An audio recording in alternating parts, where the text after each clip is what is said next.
What's going on, everybody, and welcome back to Comic Breakdown. In today's video, we're hopping into Ultimate Spider-Man issue number 8. About 7 months ago, Tony Stark sent Peter the same radioactive spider along with some tech, warning that the Maker and his council, a shadow organization that rules the world, they're out there. Since that day, Peter has been using his incredible powers granted by the spider's bite to fight crime alongside Green Goblin, aka Harry Osborn. But recently, Peter and Harry, they were brutally defeated by Wilson Fisk, the kingpin of Manhattan. Peter's entire family has learned his secret identity. The most pressing problem, the return of Tony Stark. So, make sure you guys have subscribed to the channel, make sure that you like this video, and with that being said, let's dive into this breakdown. Alright gang, so as we dive into this issue, we're getting a little bit of an interaction between Peter and this AI that had been generated. Peter decided to have his little AI counterpart, I guess you can call it, be a replica of his own mind.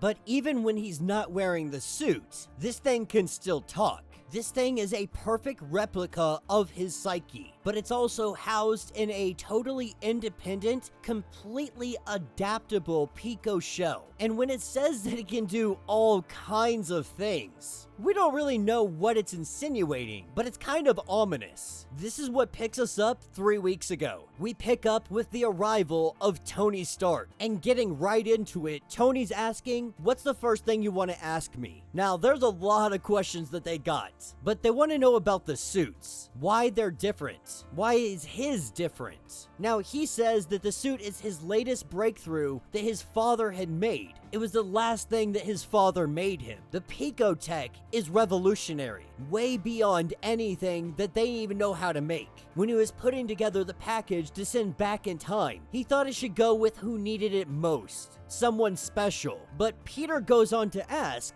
what makes him so special. And Tony's a little shocked about this at first, surprised that he doesn't know yet. But something hasn't happened. There's an event that needs to take place, and then he'll truly understand.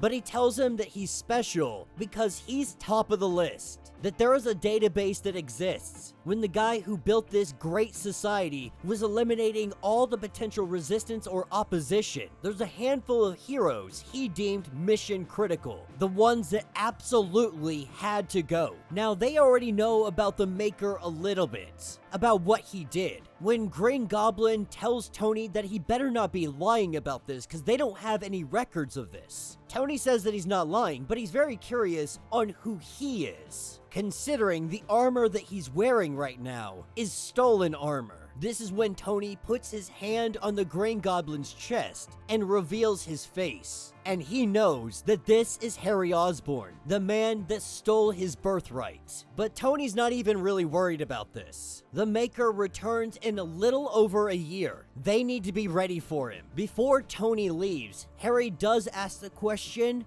"Where was I on the list?" And Tony lets him know that he wasn't even on the list at all, saying that if you're gonna be hanging out with Spider-Man, you'll probably grow into the suit. To keep it, to keep the company, he's moved on to bigger things, that he'll be in touch. And so with him taking off, we pick up a little bit later that day. We pick up with Ben, Peter, and Jonah. They are currently at the bakery picking up a cake for the kid's birthday, and they're letting Peter know that the paper has officially launched, or at least they have an official launch date. And when it goes live, they want Peter there. The way Peter sees it, he's worked for the Bugle for over a decade. This is his career. There's security in this job, a 401k, the whole 9 yards. That there's a lot of stuff going on, he's just not sure if it's the right time yet. And while he doesn't explicitly say no, he knows that he's gonna have to talk to MJ about this. Taking us to later that day, we pick up at arcades. And anybody that matters to the Parker family is here today. They are all here celebrating the birthday. As they begin to cut the cake, everybody enjoys this fabulous day. We pick up at Fisk Tower. The last of his Sinister SIX are now arriving. Now his team, each of these individuals controls a borough in the city. So we have Kingpin. he rules Manhattan with an iron fist. But the other 5 territories, those leaders tend to be less direct while exercising control. Martin Lee, for example, the CEO of the Fest Foundation by day, but by night, he runs the gang known as the Demons. The Demons hold the queens tightly in their grasp. Their dominion is untraceable. Mr. Negative possesses psychological superhuman abilities, namely that of mind control. It is a secret that is closely held and easily maintained.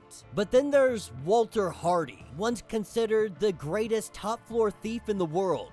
The notorious Black Cat seemingly retired after never been caught. Once retired, he used his acquired wealth to really consolidate and control his territory in the Bronx. Then there is Sergei Kravinoff, the Hunter, a billionaire oligarch excommunicated from Russia during the Rasputin Purge. The mutants were very clear. He is no longer welcome in the motherland. He is a hunter, born of a long line of hunters. He is hunted and killed, always hunting in pairs. One he kills and one he saves. Both trophies he preserves. One is displayed in his lair, the other the public zoo. That zoo, Staten Island. And then we have another, the man known as Mysterio, having control over Brooklyn. Besides the fact that this guy's name is Mysterio, they know nothing else about him. But with his arrival, Fisk enters the room. Now, most people will say that there are only 5 boroughs, but there are actually 6. This is where we have the arrival of Mole Man,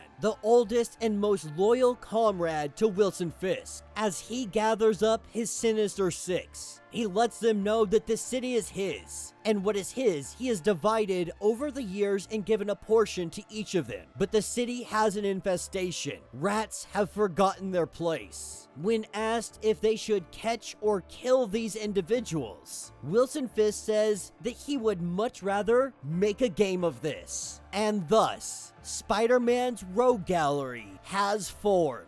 And that will be the end of this issue. So let me know what you guys think down in the comments. I'm actually really happy about this issue. Not even because of anything Spider-Man related, because we're finally hinting at some mutants in this world. Now, we already knew that Rasputin had been there, Colossus had been there, and I'm pretty sure Magic as well. The Rasputin family controls Russia. They're part of the Maker's Council. But outside of these individuals, we have seen no other mutants. Is this suggesting that mutant kind may be residing in Russia as a safe haven? That Russia is their more or less ultimate Krakoa? Because if you have mutants in charge, you would assume that that would be the safest place to be if you were a mutant. Now, Ultimate X-Men tells us absolutely nothing about what is going on in the bigger picture of mutant kind. We know what's going on with Armor and Maystorm and a few other characters that they've introduced, but we don't know what's going on with anything outside of that small town in Japan.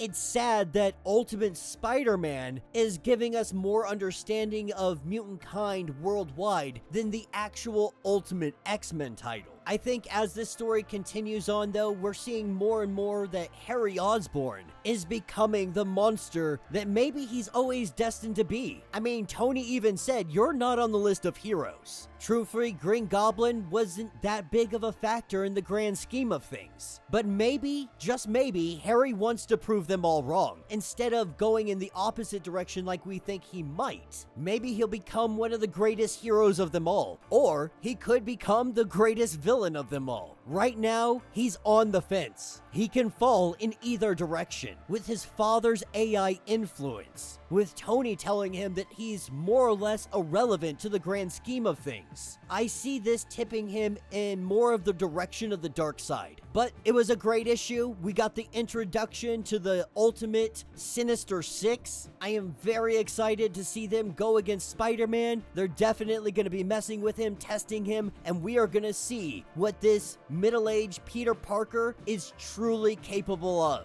So let me know your thoughts, let me know your theories, if you want to get caught up on everything that is going on with the Ultimate Universe. Go ahead, check out the link in my description as well as the top of this video. It's gonna get you completely caught up on everything that is going on with this series. If you would like to support the channel, you can always do so by joining the channel membership. Much like Patreon, having multiple different tiers, from $1 to $50, from loyalty badges to comics every single month. Not only are you helping out the channel tremendously, you are getting tons of perks in the process. Now, if you're unable to do this, do me a favor, subscribe to the channel, like this video, hit that notification bell, and with that being said, until the next breakdown.